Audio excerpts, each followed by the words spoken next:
Bienaventurados los perfectos de camino, los que andan en la ley de Jehová. Bienaventurados los que guardan sus testimonios y con todo el corazón le buscan, pues no hacen iniquidad los que andan en sus caminos. Tú encargaste en que sean muy guardados tus mandamientos. Ojalá fuesen ordenados mis caminos para guardar tus estatutos. Entonces no sería yo avergonzado cuando atendiese a tus mandamientos. Te alabaré con rectitud de corazón cuando aprendiere tus justos juicios. Tus estatutos guardaré, no me dejes enteramente. Instituto Bíblico Camino de Luz al aire. Sean todos bienvenidos. Así que, amados hermanos, vamos ya a iniciar, vamos a entrar de lleno, vamos a entrar en materia. Hoy le vamos a estar ofreciendo el tema de hoy, o la secuencia de enseñanza cronológicamente, como lo hemos venido dando, es la época o el periodo medieval o medieval. Así que tenemos un texto bíblico, hermano, ¿ok? Vamos a estar leyendo. Así es, quiero que leamos este texto que va a aparecer en pantalla. Está en el libro de Salmos, capítulo 119, versículo 10 al 12. Y mira lo que dice: con todo mi corazón te he buscado, no me dejes desviarme de tus mandamientos. En mi corazón he guardado tus dichos para no pecar contra ti. Bendito tú, oh Dios, enséñame tus estatutos. Y le damos gracias a Dios a esta palabra. Y de pronto la pregunta inicial que surge cuando leemos este texto es: ¿qué tiene que ver con lo que se va a hablar hoy? Recordemos que la época que vamos a hablar en el día de hoy, ya nuestro hermano Marlon lo mencionó, es acerca de la época de la iglesia medieval. Y antes de explicar el texto, quiero que veamos en pantalla para otra vez recordar cuál es la época que cubre este periodo medieval. Y si usted lo puede ver ahí, la época medieval cubre desde el año 476, que fue la caída de Roma, hasta el año 1453, que fue la caída de Constantinopla. Ese es el periodo, si usted se da cuenta, es casi 1000 años, prácticamente 1000 años que va a cubrir este periodo. Pues obviamente no vamos a poder explicar en una hora en promedio todo lo que pasó en esos 1000 años, pero sí vamos a enfatizarnos a saber qué fue lo que pasó con la iglesia en ese periodo. Eso es lo que más vamos a enfatizar en este tiempo. Y volviendo al punto en el que iniciamos, que fue con este texto bíblico en el libro de Salmos 119, el cual pues le invito a que lo lean todos y usted se pueda dar cuenta cómo en este salmo David le pide al Señor para que le dé amor por su palabra, para que le ayude a no apartarse de su palabra. Y esto tiene mucho que ver con esta época, porque lastimosamente la época medieval se le conoce también como la época más oscura de la iglesia, porque es el tiempo en donde la iglesia empieza de cierta forma a alejarse de Dios. Como usted lo va a ver, en las prácticas pareciera que están más cerca de Dios. En las prácticas va a parecer que ahora están más organizados, más estructurados, pero en el fondo la iglesia empieza a dejar ciertas prácticas bíblicas, empieza a dejar a un lado lo que dice la Biblia frente a ciertos casos, y ahora viene la autoridad del hombre, la autoridad subjetiva del hombre fuera de la Biblia, claro está, la que empieza a dirigir el rumbo de la iglesia. Y pues esto obviamente no va a generar más que un caos en el crecimiento espiritual de esta época. Pero también vamos a ver algo, hermanos, y es cómo Dios preserva su iglesia no importando la época. Es decir, amén. Si hay una promesa bastante hermosa que la palabra siempre nos deja ver en claro, es que los que son de Dios, como dijo Cristo en el libro de Juan, el Padre los va a arrastrar hacia Él. Y eso es algo muy bonito y muy esperanzador.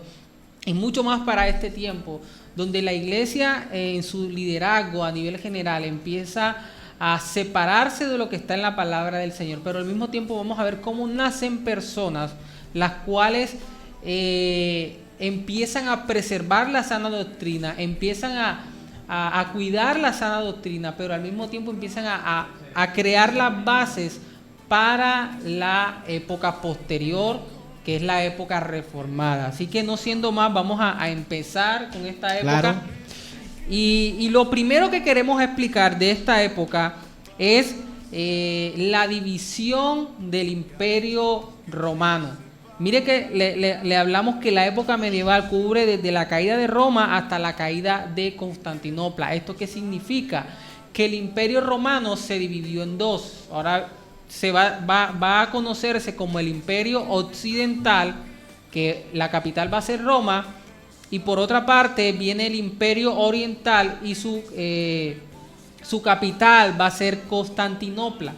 Entonces estos imperios se dividen a causas de diversas circunstancias que nuestro hermano Marlon a continuación las va a explicar de forma más detallada. Muchas gracias, hermano Kevin.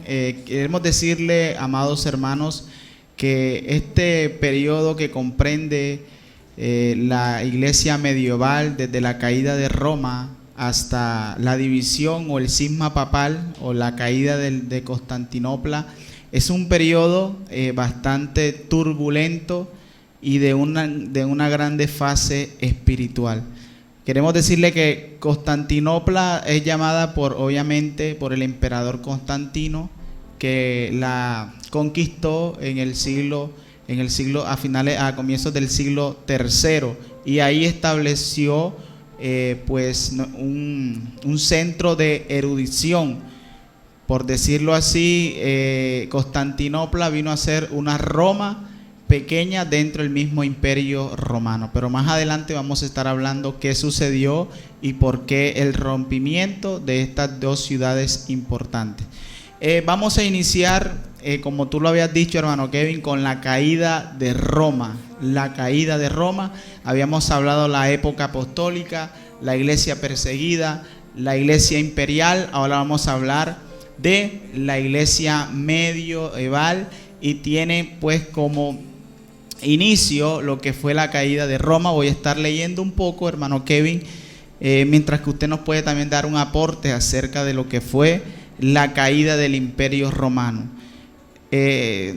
La caída de Roma está relacionada con la degradación moral interna que hizo colapsar a el imperio. Oído primeramente, ¿qué podemos nosotros conocer acerca de la caída de Roma? Y es que Roma internamente, su degradación fue interna. A pesar de que los cristianos comenzaron a tener cierta libertad en el imperio, no obstante, la sociedad grecorromana estaba totalmente corrompida. Y a esa degradación moral que Roma no pudo contener, o el Senado no pudo contener, permitió que la misma sociedad de Roma decayera. Ahora, por otro lado, los pueblos bárbaros, conocidos como los godos, terminaron de aplastar al vasto imperio. La ruina fue total en la capital, la ciudad de Roma. A partir de este acontecimiento, la iglesia viene a tener un papel importante en la sociedad occidental, teniendo gran influencia en el contexto social, político y por supuesto religioso. Hermano Kevin, la sociedad de Roma es devastada por los bárbaros, y la ruina que cae sobre la sociedad de Roma fue de bastante espanto. No podía contenerse la sociedad, y solo los cristianos pudieron mantener una sociedad, por decirlo así, sólida. Solo los que creían realmente en Cristo Jesús pudieron mantenerse. No les afectó pues este acontecimiento. Así es. Usted decía algo bastante importante, y es que el imperio romano empezó a caer, sobre todo la caída de Roma, el imperio occidental, que es el que estamos hablando, empezó a caer porque vinieron pueblos de afuera, pueblos bárbaros, pueblos de Alemania, los bárbaros, también están los lombardos. Hay varios diferentes pueblos, los clodoveos, que empiezan a invadir los territorios del imperio romano, empiezan a posesionarse de esas zonas y empiezan a tomar el control. Pero ahora hay algo que hay que aclarar, y es que, como usted también lo dijo, la iglesia o el crecimiento o las conversiones se siguen dando, e incluso ahora las conversiones siguen siendo mucho más masivas, porque esos grupos rebeldes que venían de afuera y que estaban acabando con el Imperio Romano en su interior, se estaban al mismo tiempo que se posesionaban y ocupaban territorio romano, al mismo tiempo también se convertían al cristianismo. Obviamente aquí no podemos decir al 100% si se convertían todos, de pronto algunos de forma sincretista, mezclando sus costumbres anteriores, pero el punto aquí es que la iglesia, a pesar de todo, empieza también a crecer. O sea, mientras el Imperio Romano está cayendo, la iglesia está ahora tomando el poder.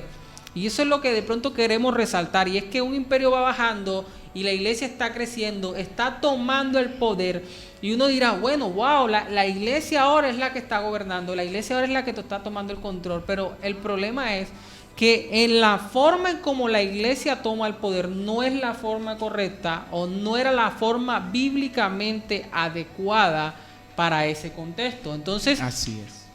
Una de las cosas que empezó a hacer la iglesia, y es que se empezó a formalizar el tema de los ritos y el tema de la liturgia de la iglesia. Así es. Y algo fundamental, y este es, digamos que el punto de quiebre para que este periodo también se le conozca como la época de la iglesia oscura, o el periodo del oscurantismo de la iglesia. Y esto se da por una razón, y es que la iglesia empieza a gobernar, empieza a tomar control sobre todos, pero ahora en la liturgia o en las nuevas liturgias que ellos establecen, la predicación de la palabra se da en el idioma latín. Y esto es importante que usted lo tenga presente, porque mientras la palabra se predicaba en latín, las personas no entendían lo que se predicaba, porque las personas que no eran de la nobleza, las personas que estaban en un estado medio o bajo en la jerarquización social, ellos no entendían el latín y simplemente lo que hacían era escuchar algo que no entendían, y pues no se puede hablar de una genuina conversión y un genuino crecimiento de la iglesia. ¿Qué más usted tiene para les recordamos a los hermanos que la caída de Roma comprende el siglo V. En el siglo V, cuando Roma cae, la iglesia, como bien lo has dicho, es la que comienza a tener autonomía, la iglesia comienza a tener cierto grado de poder en la sociedad. Es más, es la iglesia la que levanta al pueblo romano, que se encontraba en un pesimismo total.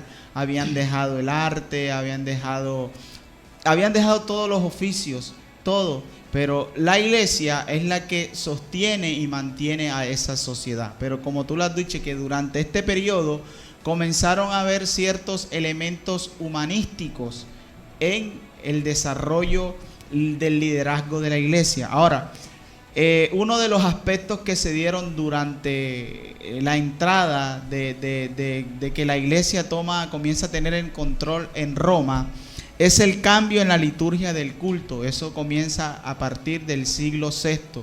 Y dice que durante este periodo la iglesia entró en un alejamiento de las raíces cristianas. El cristianismo original y primitivo se fue distorsionando. Comenzó a haber elementos humanos en la vida y la práctica de la iglesia. Y lo podemos dividir en dos aspectos. Uno, la autoridad de la iglesia fue colocada por encima de la enseñanza de las escrituras. Pensamientos humanos por encima de Dios. Segundo, se da énfasis a los méritos del hombre para la salvación en lugar de la obra de Cristo solamente. Cristo deja de ser suficiente, requiere de la ayuda del hombre. Antes de continuar, hermano Kevin, ahondemos un poco más en estos dos aspectos que se comenzaron a dar durante el periodo que la iglesia comienza a tener cierta autoridad en el imperio.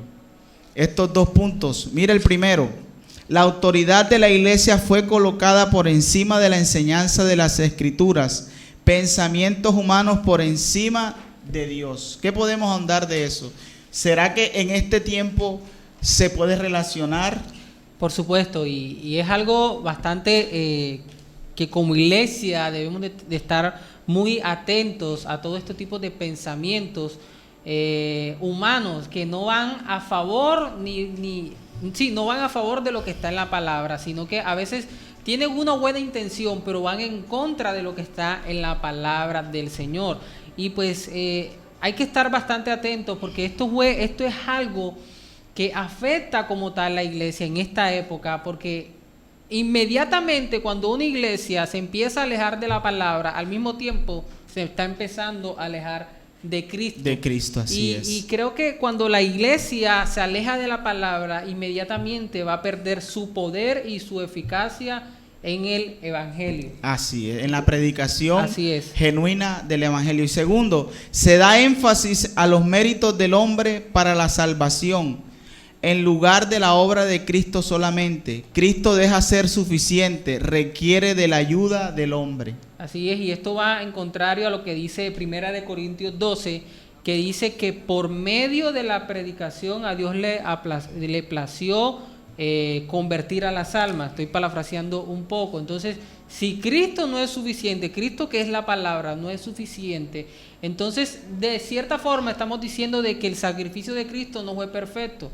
Y si nosotros en nuestra forma de vivir, agregándole a la palabra, le estamos agregando otras cosas que no están en la Biblia, pues de alguna u otra forma, con buena o sin buena intención, estamos diciendo, mira, Cristo no es suficiente, es Cristo más esto. Entonces hay que eso tenerlo bastante claro, porque eso no solamente se está viendo en el periodo de la iglesia, sino que también se puede estar viendo en nuestra iglesia, en nuestro tiempo. En nuestro contexto de día. Bien, así es. Continuamos rápidamente para que usted pueda anotar, tener ahí estos datos importantes de acuerdo a la liturgia. La liturgia del culto se hizo más mística, impersonal. Algunos la llamaron esotérica. Los elementos utilizados en la liturgia se hicieron sacrosantos: la hostia, el vino, el agua, el símbolo de la cruz. Tenían más valor que la misma predicación de la palabra. Para esta época la doctrina de la transustanciación había comenzado a tener identidad y peso doctrinal. Y como si fuera poco, los cantos, la misa y la homilía de la palabra eran en latín. Gregorio el Grande dio inicio al canto gregoriano. Durante este periodo se le dio mucha libertad a la autoridad eclesiástica, pues se creía que la iglesia era portadora de la verdad. Antes de hacer comentario, de que hagamos comentario, hay que aclarar que la palabra liturgia lo que significa es la forma en cómo se llevaba el servicio, la forma en cómo se organizaba. Por ejemplo, la liturgia de nuestro servicio en el día de hoy, ¿cómo es? Bueno, primero viene un hermano que se le llama coordinador, que es el que ora, luego él viene, pasa a la alabanza, luego la alabanza se cantan alabanzas, adoraciones, y después de esto que viene, se recogen las ofrendas, se dan los anuncios, al final se predica y luego se ora para ser despedido. Eso es la liturgia. Es la forma en cómo se organiza el servicio. Entonces lo que estamos leyendo ahí, en conclusión, lo que estamos diciendo es, miran, ya la palabra del Señor, que debe ser el centro de cualquier liturgia, debe ser el centro porque ella es la que cambia, la que transforma, empezó a echarse a un lado. Se reemplazó. ¿Y eso qué significa? Que al reemplazarse la palabra, si estamos hablando de reemplazarse, quiere decir que se introdujo algo nuevo. Y eso algo nuevo que se introdujo, ¿qué es? Pues el humanismo.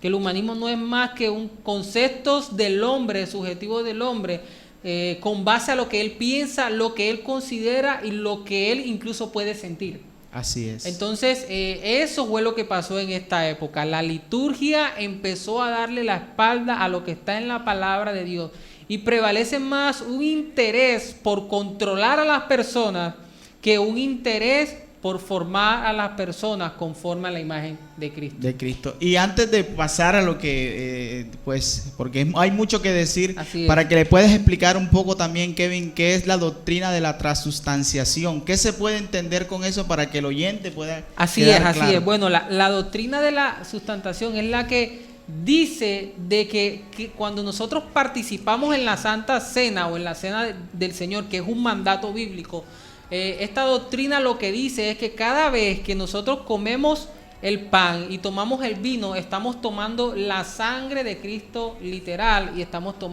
comiendo la carne de Cristo literal. Y pues esto obviamente no va con relación a la Biblia, porque recuerden que en ese mismo pasaje donde Cristo manda a tomar la Santa Cena, Él dice, hagan esto en memoria de mí. Entonces ya ahí, si nosotros subrayamos en memoria, está haciendo referencia a que de forma simbólica, recordando lo que ya Él hizo.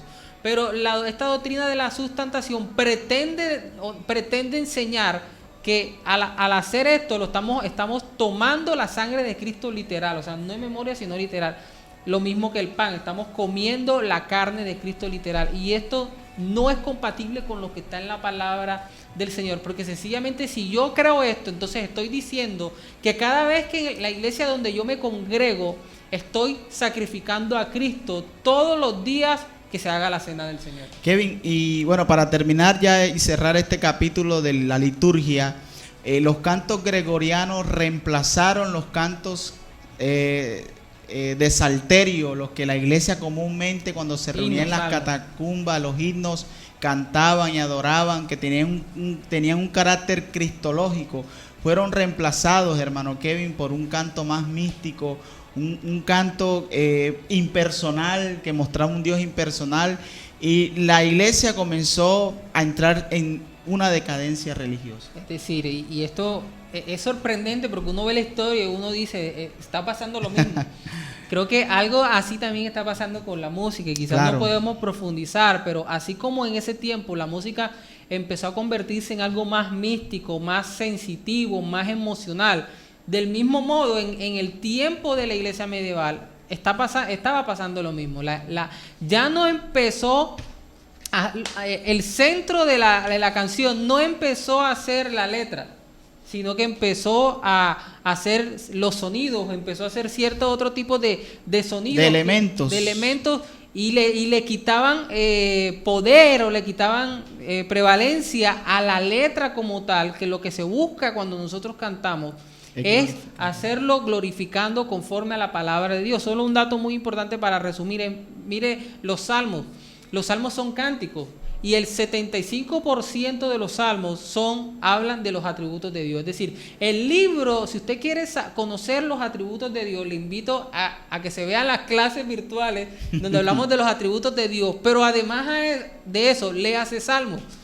Uno lee salmos y uno conoce los atributos de Dios. O sea, el libro de Salmos es el libro más adecuado para aprender acerca de quién es Dios. Entonces, en los cánticos o en la música que nosotros debemos emplear para el Señor, debe ser una música donde lo que más se glorifique sea a Dios, donde más se exalte sea a Dios, no solamente en su amor, sino en su soberanía, en su justicia, en su ira, en su bondad, en todo su esplendor, en todos sus atributos, que realmente al final viene siendo en esencia Dios. Entonces, eso para que lo tengamos bastante claro. Ahora, ya pasando de la liturgia, de las cosas que se estaban haciendo, también empiezan a surgir algún tipo de prácticas, como lo es la bula papal y como lo es la corona del Papa. Entonces, ¿qué podríamos explicarle a los hermanos de qué se trata esto? Estas bulas. Bulas, así es. Queremos, por decirlo así, disculparnos con los oyentes, con los que nos ven, hermano Kevin, porque a veces vamos como un poco acelerados. Sabemos que es un periodo que comprende aproximadamente 1000 años. Y pues lo que hacemos es un resumen de todos los acontecimientos relevantes de este periodo. Y durante este periodo, como usted se puede dar cuenta, la iglesia comienza a tener cierto poder porque la sociedad se lo iba otorgando, hermano Kevin, como había dicho en la frase final. La sociedad pensaba y creía que la iglesia era portadora de la verdad. Ahora, esto va relacionado con lo que les voy a decir al respecto de la autoridad del Papa y las bulas papales. La figura del Papa tuvo su mayor hegemonía a partir del siglo XIII. Su título de sumo pontífice lo colocaba en el lugar de privilegio en la iglesia. El clero y los señores feudales dominaron todas las esferas de la sociedad medieval. Para ello el Papa empleaba las famosas bulas, oído, las bulas, las cuales eran de carácter autoritario. Entonces, una bula era de carácter autoritario. Las bulas consistían en decretos y documentos pontificios que trataban de materias de fe, asuntos administrativos o judiciales. Estas bulas concedían ciertos privilegios que estaban autorizadas por el Papa mediante un sello que llevaba su nombre. Entonces, en primer lugar, hermano Kevin, una bula papal era una orden eclesiástica dirigida por el Papa, que tenía como fin, pues, darle privilegio a cierto sector, y en este caso siempre al sector que pues tenía más dinero. La clase social no era beneficiada muchas veces por las bulas papales. Entonces, una bula papal era una orden que el Papa daba y tenía que cumplirse. Debía cumplirse la bula papal. No importaba, hermano Kevin, que esa bula papal no tuviera ningún elemento bíblico, no tuviera ningún carácter espiritual de la verdad bíblica. No importaba. La sociedad pues se acogía, obviamente, a esta bula papal. Había una bula papal, era tan tremendo las bulas papales, que en los días de ayuno, supuestamente, un hombre, el Papa decía, estamos en mes de ayuno, pero mi orden es que durante ese mes de ayuno los hombres puedan comer ciertos alimentos y podían considerarse que se encontraban en ayuno. El Papa llegó a tener tanta autoridad que nadie podía tener tierras si no estaba el sello papal. El Papa llegó a tener tanta autoridad que no se podían celebrar matrimonios sin el consentimiento del Papa. El Papa era la autoridad y era el jerarca de la iglesia, y una orden que él daba con ese documento de bula debía cumplirse. Claro, antes de continuar con este tema de la bula papal, nuestro hermano Durango hace una pregunta que es útil, ¿sí? y necesaria responder. Sí, necesaria claro. responder, sí. El hermano Durango dice lo siguiente: ¿actualmente la liturgia en el servicio varía según el concilio o hay uno establecido como modelo a seguir? Bueno, hermano, para responder su pregunta hay que tener claro algo, y es que no está establecida en la Biblia, en la palabra del Señor, cómo debe de ser el servicio de principio a fin. Pero sí hay algo que no debe cambiar y que no debe variar, y es la predicación de la palabra. O sea, la Biblia no dice que el servicio debe durar 2 horas, la Biblia no dice que el servicio debe durar 1 hora, la Biblia no dice que el servicio debe durar 3 horas. O sea, cada iglesia, cada ministerio, cada concilio en ese sentido es libre para hacerlo. Pero lo que sí todos estamos sujetos de forma unánime es que la palabra del Señor debe ser el centro. Y cuando digo que debe ser el centro, no me refiero al momento en que se debe predicar la palabra del Señor. O sea, no estoy diciendo de que debe ser el centro, de que primero las alabanzas, luego la palabra y luego otra actividad. No, cuando digo que debe ser el centro es que debe ser lo más importante. Si en la liturgia de una iglesia, que es lo que pasa en la mayoría, la predicación de la palabra es lo último que se hace, no importa si es lo último, debe ser en el centro, en el sentido de que ella es la que debe de tener más tiempo en el servicio. Así es. Eso es algo que de pronto decimos, bueno, pero si yo quiero que nada más sean 10, 20 minutos, bueno, el problema es que si yo solamente lo hago en corto tiempo, entonces la palabra de Dios ya deja de ser el centro, porque ahora el centro están siendo otras cosas, otras actividades.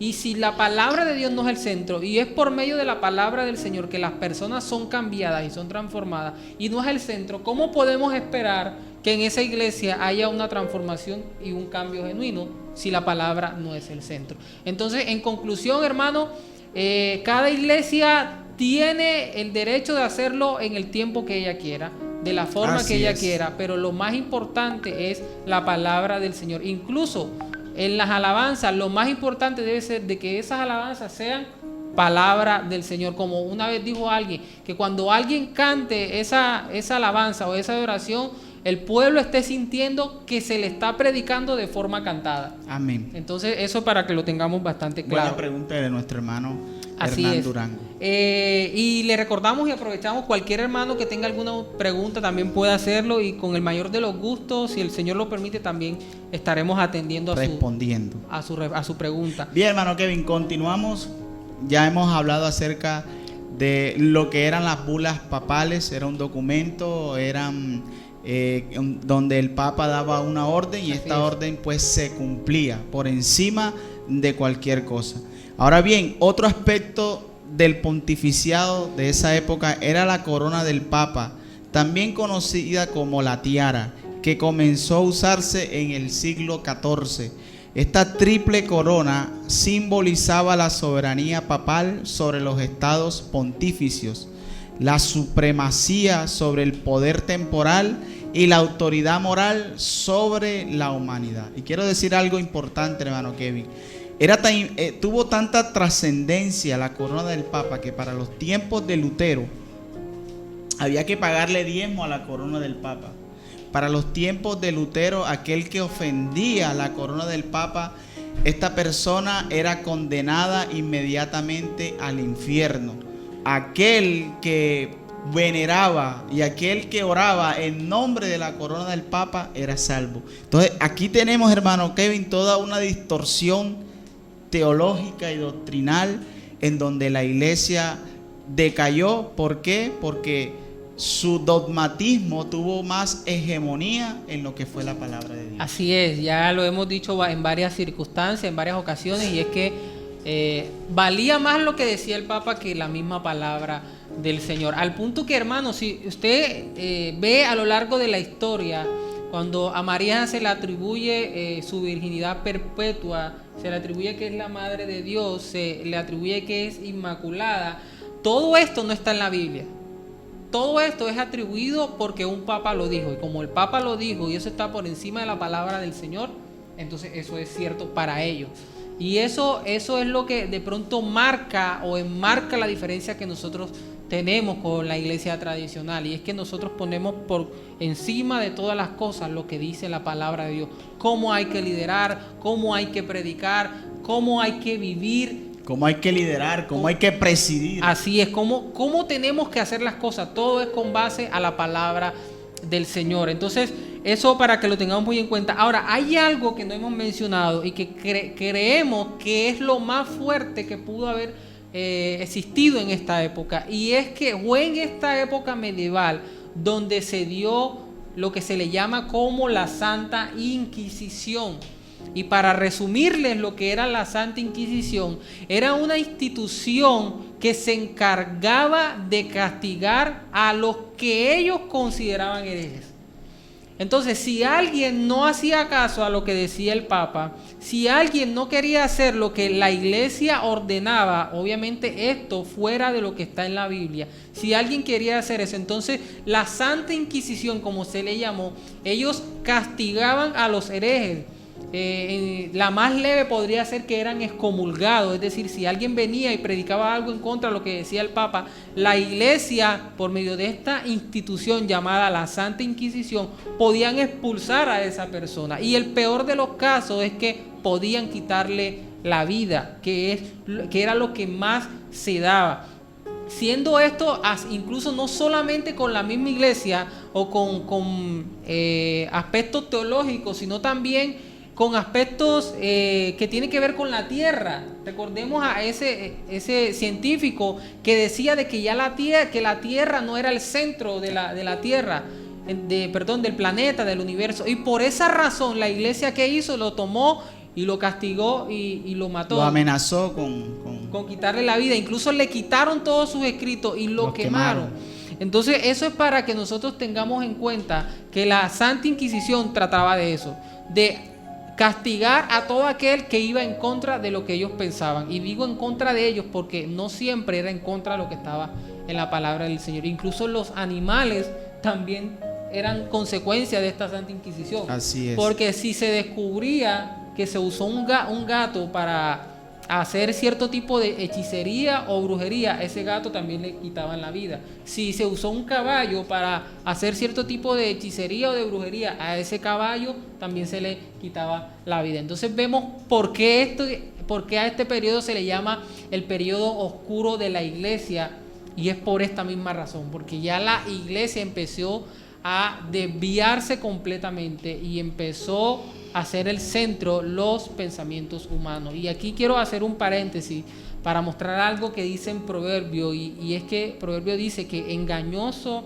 es el pensamiento del ser humano, hermano. Y a veces nosotros estamos seguros y creemos que estamos diciendo lo que es correcto, pero lo único que nos garantiza si está correcto o no es lo que dice la palabra del Señor.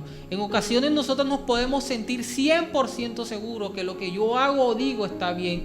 En ocasiones nos podemos sentir 100% seguros que lo que voy a hacer es correcto. Pero si la palabra de Dios no dice lo contrario, o no dice eso que yo estoy diciendo, entonces no es correcto, aunque yo sienta al 100% que sea así, porque como dice Proverbio, el corazón del hombre es engañoso, tan engañoso que nos hace creer que lo que hacemos lo estamos haciendo bien. Hermano Kevin, para aportar un poco acerca de la Inquisición, porque es que pues creemos que para hablar de la Inquisición necesitaríamos un programa entero. Ahora, la Santa Inquisición donde más se desarrolló fue en la Corona de Aragón, en la ciudad de España. España fue una de las ciudades que más utilizó la Inquisición para pues liberar a estas personas, a estas personas que eran condenadas.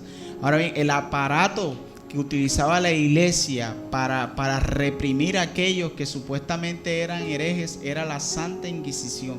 Y mire qué elemento tenía la Santa Inquisición, o cuál era el propósito, hermano Kevin, cuando había un hereje, cuando había una persona que por X o Y motivo la iglesia la condenaba. La Santa Inquisición le decía: acéptala, tu cuerpo será martirizado, pero tu alma irá al cielo.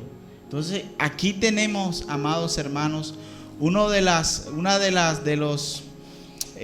podemos decir, de las formas o maneras o obras que el hombre hace cuando está fuera de Cristo y cuando está fuera de la palabra. Y lastimosamente muchos de aquellos hombres de Dios que se levantaron fueron reprimidos por la Santa Inquisición, hermano Kevin. Así es. Y bueno, continuando con los sucesos de esta época, a inicio también habíamos dicho de que Dios siempre, en todas las épocas, por más oscura que sea, Él siempre va a preservar su iglesia. Amén. Y la forma que Dios siempre ha mostrado cómo preserva a su iglesia es levantando líderes aprobados por medio de su palabra para ejercer ese cargo.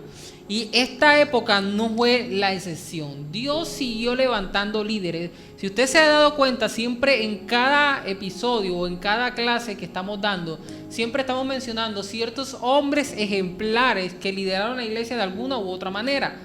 Y en esta época no es la excepción. Se levantaron hombres que siguieron derrotando, que siguieron luchando contra herejías y que Dios los seguía usando para preservar ese remanente que Dios siempre guarda en todo tiempo. Y quiero que nuestro hermano Marlon nos ayude a desarrollar o hablarnos de dos hombres bastante importantes de esta época y dos líderes bastante importantes que todavía tienen mucha influencia, sobre todo uno de ellos que nuestro hermano Marlon lo va a mencionar, y es el caso de Agustín de Hipona y el caso de Jerónimo. Entonces, ¿qué sabemos nosotros de estos dos hombres y por qué son considerados unos líderes bastante importantes para esta época medieval? Bueno, amados hermanos, para que puedan también anotar y estar pendientes de todo este aporte que hicieron estos hombres como fue Agustín y Jerónimo. Entonces, en todo este contexto de desfase religioso, se destacaron los dos personajes de vital importancia que tienen trascendencia hasta nuestros días, como es el caso de San Jerónimo y San Agustín, teólogos eruditos que dieron un gran aporte en sus días. Agustín es considerado como el maestro más influyente de la doctrina de la gracia, defendiendo sus tesis sobre la suficiencia de la gracia de Cristo para la salvación del hombre. Su gran elocuencia y erudición lo llevan a defender sus posturas en contra de las ideas y conceptos pelagianos sobre la libertad del hombre, Recordemos que Pelagio decía que las generaciones posadánicas no eran afectadas por el pecado original, y así el hombre podía elegir con toda libertad el deseo de ser salvo sin la intervención divina. Pelagio decía que el libre albedrío no fue alterado en la caída. ¿Qué podemos aportar ahí de Así eso? es, creo que, bueno, este es un tema que no nos va a dar tiempo, y que si queremos profundizar, estoy seguro que van a surgir muchas preguntas, porque esto tiene que ver con la teología, la soteriología, que es una doctrina bíblica conocida así dentro de la teología sistemática. Eso, con el favor de Dios, más adelante lo estaremos enseñando. Pero en esencia, el aporte principal de Agustín de Hipona es sobre la gracia, sobre explicar o de forma sencilla hacerle entender a la audiencia, no solamente en su época, sino en la época de nosotros, cómo era que trabajaba la gracia del Señor. De una forma sencilla de explicar, lo que él decía era de que era Dios quien salvaba a las personas, y que obviamente al mismo tiempo el hombre era responsable de su pecado y era responsable de vivir una vida en santidad. Entonces, lo que era contrario a Pelagio, que él decía de que el hombre por sí solo podía ser salvo, es decir, que había algo en el hombre que todavía podía llevarlo a acercarse a Dios sin la ayuda del mismo Dios. Y obviamente que esto es algo herético. Claro. Y eso fue lo que sobre todo Agustín expuso y defendió, y es que solo la gracia de Dios. O sea, en la salvación nosotros no aportamos nada para ser salvos, ni un 20, ni un 30, ni un 40, ni un 60, ni ningún tipo de porcentaje para ser salvos. 100% es por gracia a nuestro Señor Dios. Me gustó mucho el ejemplo de un predicador bastante conocido que se conoce como Sproul. Sí. Y él decía algo. Muchos quieren ejemplificar cómo nosotros somos salvos como una persona que estaba enferma, que estaba a punto de morirse, y que luego viene un hombre o el médico y le pone la pastilla en la boca, y cuando ese hombre ingiere la pastilla y toma agua, esa persona es salva. Entonces ellos dicen, bueno, el hombre somos nosotros. ¿Qué fue lo que hicimos nosotros? Abrimos la boca y decidimos tomar esa pastilla. Entonces ahí se está diciendo, mire, en la salvación nosotros hicimos algo. Pero ese no es el ejemplo correcto para explicar cómo Dios trabajó. El ejemplo correcto para explicar cómo Dios trabajó es el que Sproul dice. Y Sproul dice que el ejemplo perfecto para explicar esto es cuando una persona en la playa se ahoga y viene el salvavidas y va hacia allá, lo saca él solo con su propia fuerza, luego lo pone a la orilla del mar, le hace respiración boca a boca, le hace todo lo necesario para volver a la vida. El hombre que se ahogó no hizo nada. ¿Qué aportó el hombre? Solamente el problema, solamente el ahogarse, pero no hizo más nada. Y esto concuerda con lo que está en la palabra de Dios. Cuando la palabra de Dios dice que nosotros estábamos muertos, ¿cómo una persona muerta puede hacer algo para volver a la vida? No puede hacer nada. Y eso dice la palabra del Señor. Nosotros estábamos muertos y lo que hizo Cristo fue darnos vida. Amén. Y es por eso que la gracia de Dios es 100% de Dios, por Dios y para Dios. Amén. Entonces, gracias, Kevin, por ese gran aporte. Le decimos que Pelagio, esos nombres que Pelagio era un monje que pues sostuvo en sus tesis o lo que él enseñaba y decía de que el pecado original no fue alterado, o más bien que el libre albedrío no fue alterado cuando el hombre pecó. Él decía que las generaciones después de Adán no tenían nada que ver con el pecado que había cometido Adán, y por ende el hombre era concebido con cierto grado de santidad, Pero la Biblia no nos dice eso. La Biblia nos enseña que nosotros todos, por causa de Adán, estamos separados de Dios. Por causa de Adán, el libre albedrío. ¿Qué es el libre albedrío? El libre albedrío no es más que el deseo de buscar a Dios.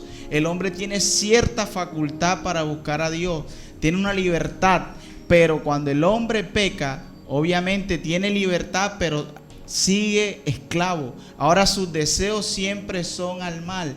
Cuando nosotros no éramos creyentes y nosotros no podemos decir, no, fue que yo busqué a Dios. No, fue que Dios nos trajo con su gracia. Ninguno, ni mi hermano Kevin, ni mi hermana Loli, ni yo, deseamos a Dios. Gracias a su intervención divina, su amor incondicional, nos dio la oportunidad de ver su rostro, nos dio la oportunidad de mirarlo a Él y así correr a sus brazos. Porque dice la palabra, hermano Kevin, que todas a una se envanecieron, todos pecados por cuanto todos se han separado de la gloria de Dios. Y Pelagio, obviamente, fue debatido por San Agustín de Hipona y le dice, mira, en el hombre no hay nada bueno. Lo único que puede hacer que el hombre llegue a Dios es el mismo Dios, por su gracia. Por eso, hermano Kevin, creo que nosotros, mientras más conozcamos nuestra condición pecaminosa, mientras más conozcamos nuestra condición, nuestra rebelión, más vamos a desear de Dios. Vamos a mirar el aspecto rápidamente de la historia de San Jerónimo. Ya hablamos de San Agustín, ahora hablemos de Jerónimo, que son contemporáneos. Dice, por otro lado tenemos a San Jerónimo, doctor en lengua semítica y griega. Es el traductor de la Biblia que se conoce como la Vulgata Latina, traducción que hizo desde la ciudad de Jerusalén, tomando como base para su traducción el texto hebreo y griego. La Vulgata Latina se convirtió en el texto bíblico oficial de la Iglesia. A partir de la tradición de San Jerónimo, se le acuñó a los autores de los evangelios y las cartas paulinas el apelativo de San, porque en el texto griego dice evangelio según Juan, según Marcos, según Mateo. Entonces, cuando usted abre la Biblia y dice San Juan, San Mateo, es porque de acuerdo al periodo que este hombre tradujo la Biblia de los textos originales al latín, le acuñó este nombre sacrosanto. Fue un aporte muy importante para la época. Así es, y importante porque ya al traducirse a este idioma, pues hoy poco a poco nos vamos a dar cuenta cómo otros hombres pudieron tener acceso a la Biblia, sí, seguían siendo pocos, pero muchos de esos hombres Dios siguió levantando para prepararlo para lo que se venía más adelante en la época reformada. Ahora, después de esta pausa, vamos a hablar acerca de algunos prerreformadores, pero antes de llegar allá, también quería mencionar algunos otros hombres que también fueron importantes porque desarrollaron ciertos puntos, más que todo en la apología, en la apologética. Ya eran hombres que de pronto no desarrollaron su teología en la parte doctrinal, pero sí fueron hombres que desarrollaron puntos teológicos importantes para combatir contra todo tipo de pensamiento filosófico como el ateísmo, como el escepticismo, como y como todo este tipo de ideologías filosóficas que quieren echar a Dios de un lado. El agnosticismo también. Entonces, uno de esos hombres fue Anselmo, o San Anselmo, como también se lo dice. Era un obispo y desarrolló la prueba ontológica. Es decir, esto fue una forma de él explicar cómo Dios era Dios desde su inicio, es decir, cómo Dios es el Dios más grandioso o el Dios más grande que puede haber sobre todas las cosas. No nos da tiempo de profundizar este pensamiento o este desarrollo teológico que él hizo, o este aporte importante que él hizo, así que le invitamos a que estudie más a profundidad sobre este hombre. Otro hombre que también desarrolló bases para la iglesia, para la apologética, para defender la fe, en otras palabras, fue Abelardo. ¿Y qué hizo Abelardo? Desarrolló la teoría de la moral. En resumen, él decía si nosotros en esencia sabemos qué es bueno y qué es malo, es porque hay algo en nosotros que nos dice que está bien y que está mal. Si usted hace un análisis social y antropológico de todas las civilizaciones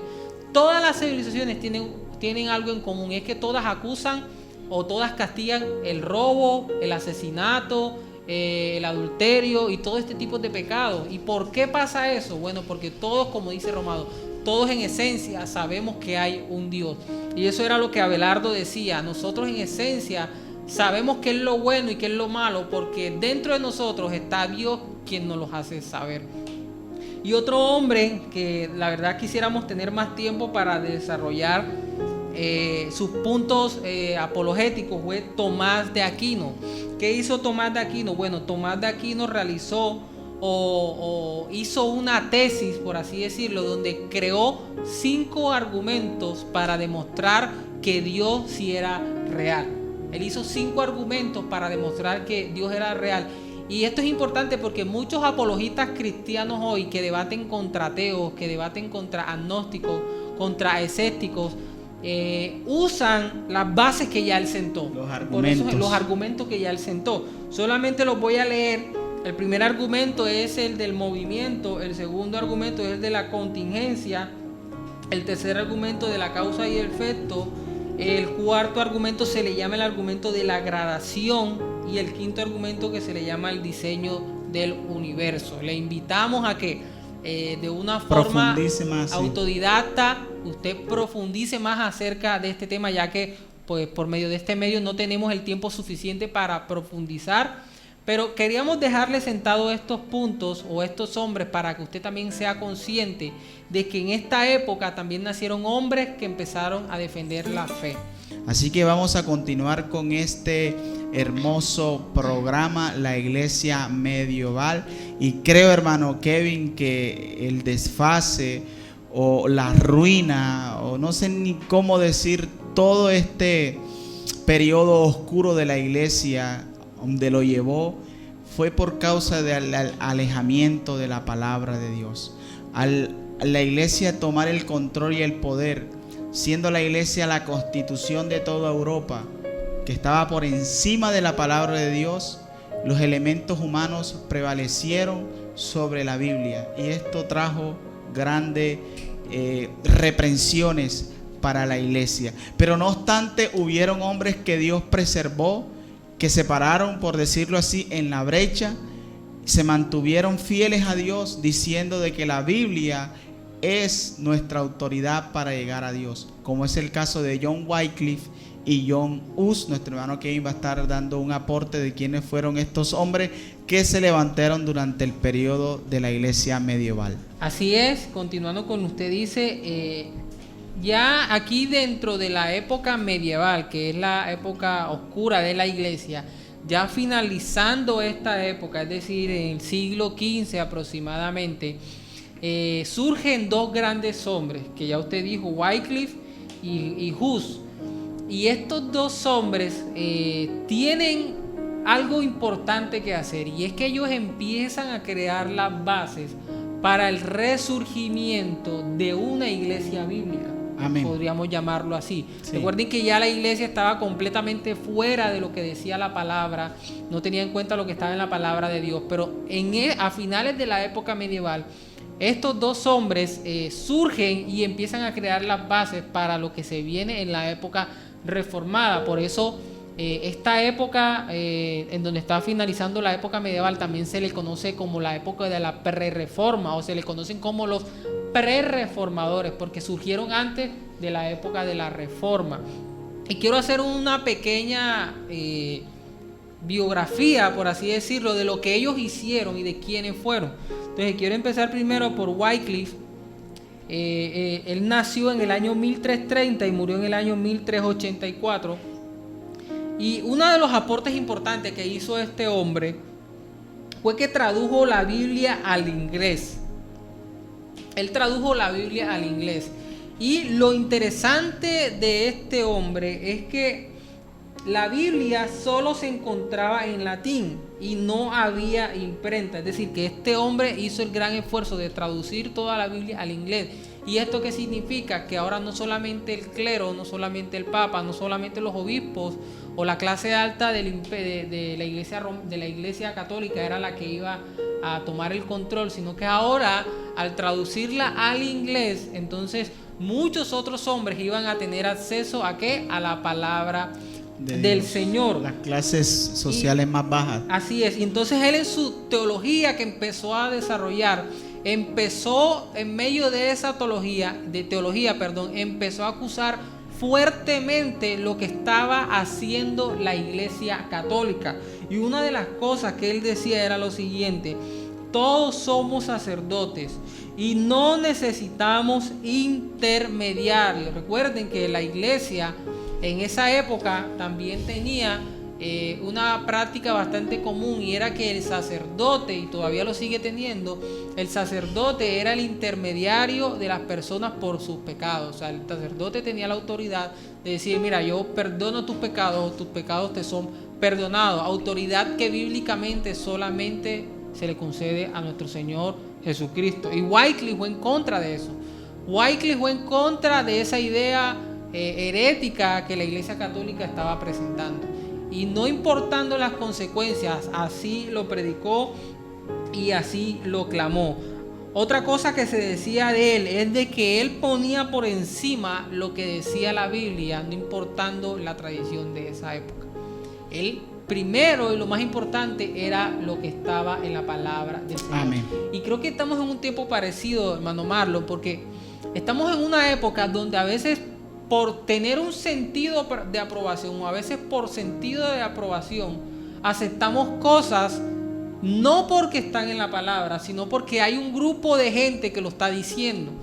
Entonces eso es importante tenerlo en cuenta, porque nosotros no podemos decir que esto es cierto o esto no es verdadero porque hay un grupo de hermanos o un grupo de gente que lo está diciendo. No, algo es cierto y algo no es verdadero porque la palabra de Dios lo diga o lo contradiga. Entonces es importante esto, porque este hombre vivió una época así, y no importando la época de lo que decía la iglesia, él primó o puso de primero lo que decía la palabra del Señor. Y esto es importante, y por eso se le conoce como un prerreformador. Y algo interesante de este hombre es que este hombre murió de forma natural, no lo condenaron, no murió como John Hus, que ahora vamos a hablar, no murió como murieron muchos de los apóstoles en la iglesia, en la época de la iglesia perseguida.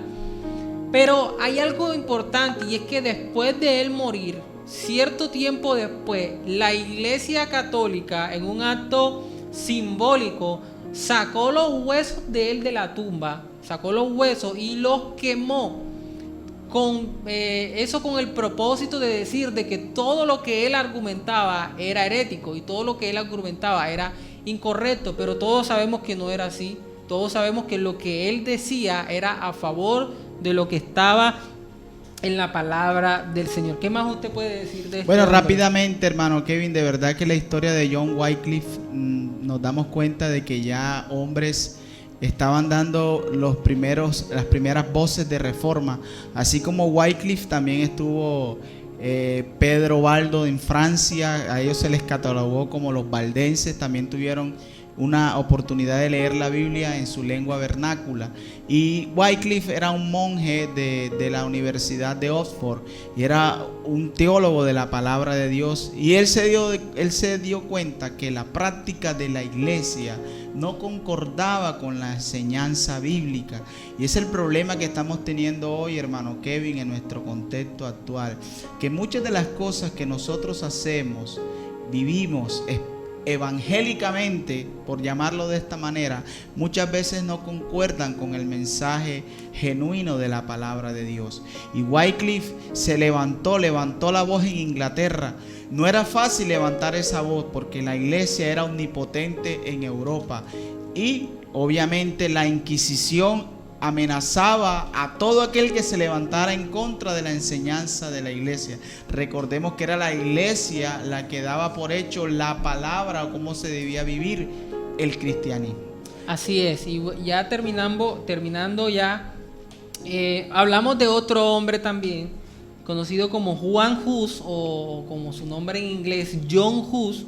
también se le conocen como los que lo seguían a él como los husitas, pero más que seguirlo a él, seguían lo que decía la palabra de Dios mediante Amén. lo que él enseñaba. Creo que eso hay que tenerlo bastante claro. Él, al igual que Wycliffe, predicó en contra de la Iglesia Católica, y él decía algo que quiero que usted lo apunte ahí. Él decía: prefiero ofenderlos con la verdad que matarlos con la mentira. Voy a volverlo a decir: prefiero ofenderlos con la verdad que matarlos con la mentira.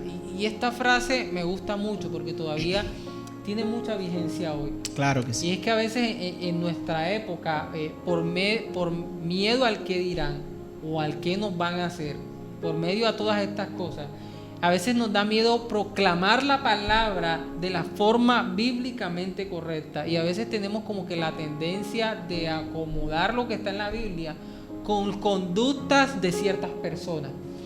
Y este hombre dijo algo claro: prefiero ofenderlos con la verdad que matarlos con la mentira. Y a veces esto se ve mucho ahora con este movimiento de la ideología de género, que incluso muchos dentro de la iglesia cristiana, protestante, de la iglesia evangélica, muchos quieren como que acomodar su conducta y decir: no, es que Dios a ellos los ama así, es que no tenemos por qué meternos en sus vidas.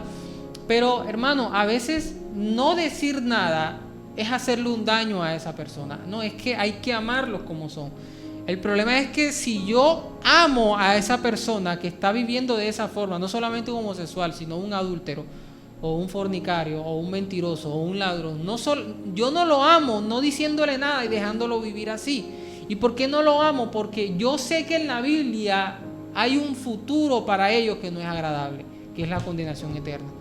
Y si yo estoy diciendo es que hay que amarlos así como son y no hay que decirles nada, realmente no lo estoy amando, realmente lo estoy odiando, porque sabiendo lo que le espera, no le predico la palabra y no les muestro su conducta y que deben arrepentirse de ella. Y esto es lo que John Hus decía: yo prefiero ofenderlos, pero los destruyo si les digo mentira, los destruyo si no les digo nada. Entonces es importante esto que lo tengamos en cuenta, y es un ejemplo bastante bonito de John Hus, de la valentía que él tenía para predicar la palabra del Señor. Algo más que él decía, una frase bastante importante que él decía era: testificar la verdad de Dios es más importante que la vida. Voy a volverlo a repetir: testificar la verdad de Dios es más importante que la vida. Entonces vemos cómo este hombre, en estas pequeñas frases, vemos cómo este hombre tenía una fidelidad a la palabra de Dios, con lo cual quería siempre ponerla por encima de cualquier tradición o dogma de hombre. Haciendo un paréntesis, la palabra dogma hace referencia a pensamiento de hombre. Esto es lo que queremos decir con esta palabra. Hay algo interesante en la vida de él, y ahora quiero explicar cómo él murió, porque también es un ejemplo bastante bonito, hermoso, de cómo él incluso en la muerte glorificó al Señor. Y es que cuando él predicaba en contra de la Iglesia Católica, esto lo cuenta la tradición, se cuenta de que el emperador lo citó en un concilio, y el emperador lo citó en el concilio diciéndole que iba a tener un salvoconducto. Ahora, ¿qué era un salvoconducto? Un salvoconducto era como un documento donde decía de que no le iban a hacer daño. Entonces el emperador decía: acércate a nuestro concilio para hablar de los temas que tú estás predicando en contra de la Iglesia Católica. Y cuando a él le dieron este salvoconducto, él fue hacia ellos, pero el emperador dijo lo siguiente. Mire lo que dijo el emperador: que no hay que sostener una promesa a un hereje. Entonces vino este emperador y dijo: yo te voy a dar un salvoconducto, no te va a pasar nada. Pero cuando llegó al concilio, vino y dijo: no hay que sostenerle la promesa a un hereje. Es decir, que le mintió con el propósito de acusarlo y de condenarlo hasta la muerte. Entonces cuenta la tradición de que murió en el concilio de Constanza, que fue a donde lo citó el emperador. Y lo más triste de esto es que la forma en que él murió es que a él lo desnudaron. y lo más triste de esto es que le quemaron la yema de los dedos.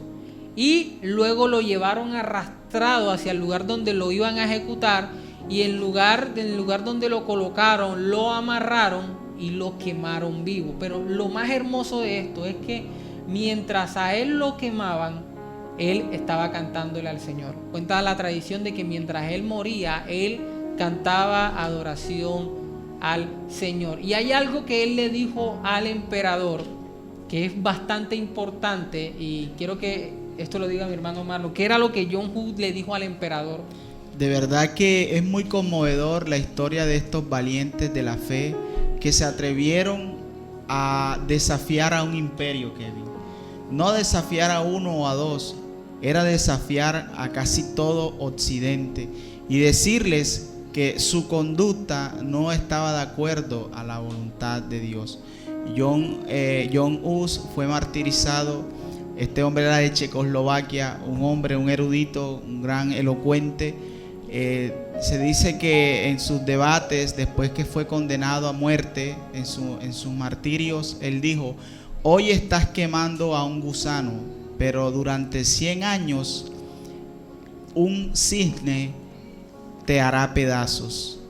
Y esta frase se está refiriendo a Martín Lutero, porque precisamente después de 100 años, hermano Kevin, Martín Lutero en la dieta de Worms les dice al papado, al clero y al mismo emperador Carlos V que él no se va a retractar de la verdad de Dios. Así que todo lo que hemos estado hablando acerca de la iglesia medieval es la plataforma para lo que más adelante vamos a hablar del periodo de la Reforma, que incluso vamos a tener un programa especial, hermano Kevin, a los hermanos que nos escuchan, nuestros fieles oyentes, de todo lo que fue la Reforma.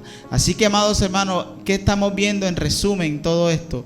Una iglesia que tenía el poder, que tenía el control, que tenía riquezas, pero no tenía a Dios.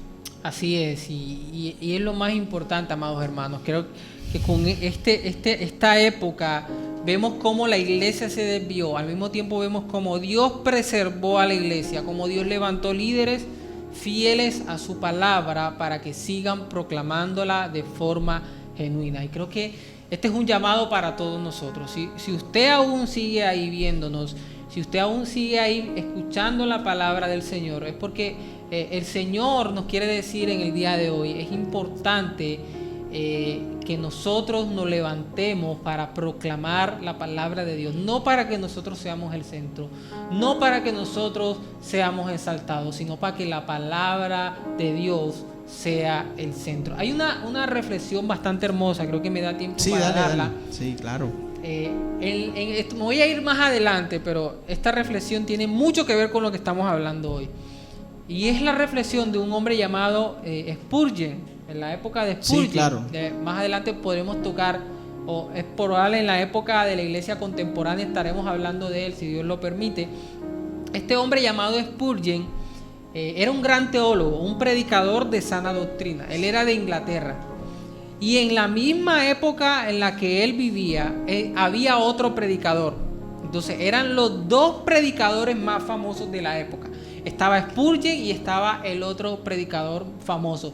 Sus iglesias se llenaban, tenían bastantes seguidores ambos predicadores.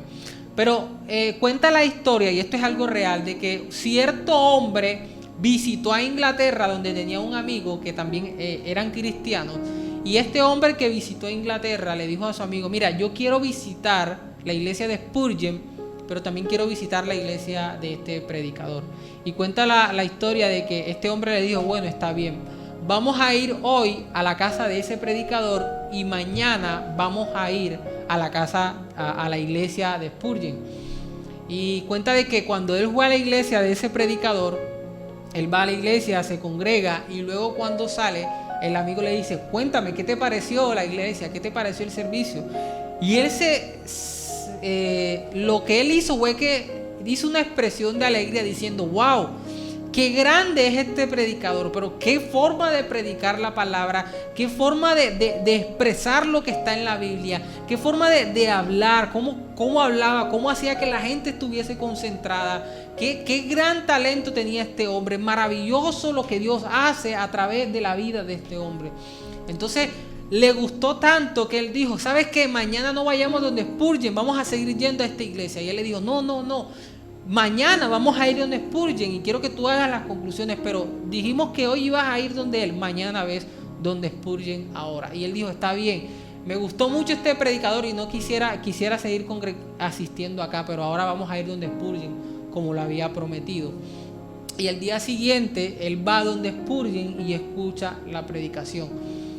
Cuando él sale de la iglesia donde estaba predicando Spurgeon, él sale sorprendido, sale sin hablar nada, o sea, sale atónito, como lo podemos decir, sale sorprendido, y él le dice, ¿qué te pasó?